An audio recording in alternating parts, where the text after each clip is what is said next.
A word of exhortation. Remarks by President George A. Smith, delivered in the New Tabernacle, Salt Lake City, at the Semi-Annual Conference, October 6, 1873. Reported by David W. Evans. Last October conference, I asked permission to take a journey to visit the land of Palestine and some other portions of the world, expecting that I should be absent probably about 11 months. I was accompanied on that journey by President Lorenzo Snow and several others, the party including 8.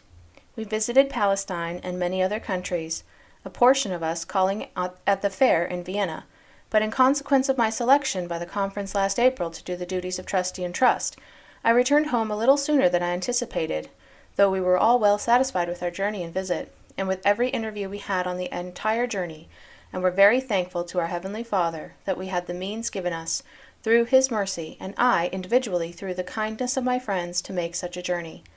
We feel that the results will be felt and realized hereafter as having done much good. I feel, individually, to return my thanks and blessings to all those who contributed to aid me on that journey, and to all those who desired to, but had not the means. I feel that the blessing of the Lord, which we invoked on the Mount of Olives, will rest upon His people, and that the time is not very far distant, when God will fulfill His promises concerning Israel, though, so far as we saw on the remnants of Judah, their hearts are very hard, and it will require the exercise of great power on His part to soften them.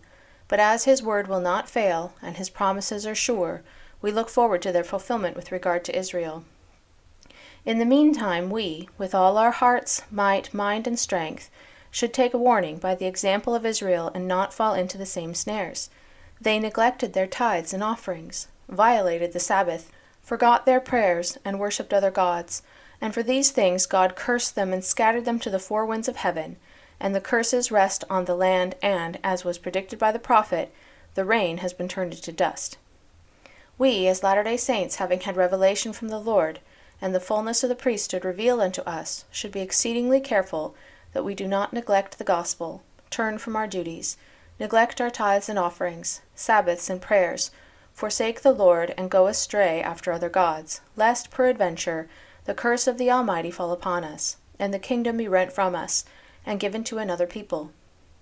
I feel that the desolation, waste, and barrenness of Palestine and the degradation of its people should be a lasting and permanent lesson to us in all things, to keep the faith and obey the commandments, to remember our tithes and offerings, to be friends to the poor, to remember our prayers, to remember the faith which God has revealed unto us, and to contend earnestly for the faith once delivered to the saints, that we may have and enjoy all its blessings. We have had a glorious season, an abundant harvest, and a good time to gather it.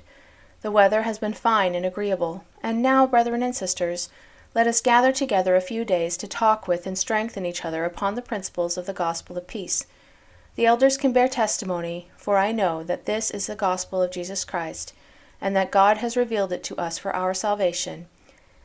And our covetousness, our disposition to make a display to the world should not interfere in any way whatever with us in devoting our time, talents, energies, and our all to the upbuilding of His kingdom, for that is the greatest interest and glory, and the grandest speculation there is on the face of the earth.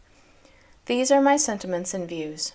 I wish all persons in the congregation, when they see a man rise to speak, to lift up their hearts to the Lord in prayer, that the Lord will have mercy upon us, and fill that man with the power of the Spirit, that he may speak to us directly by revelation from heaven, that every voice that is elevated may be elevated by the power of the Almighty.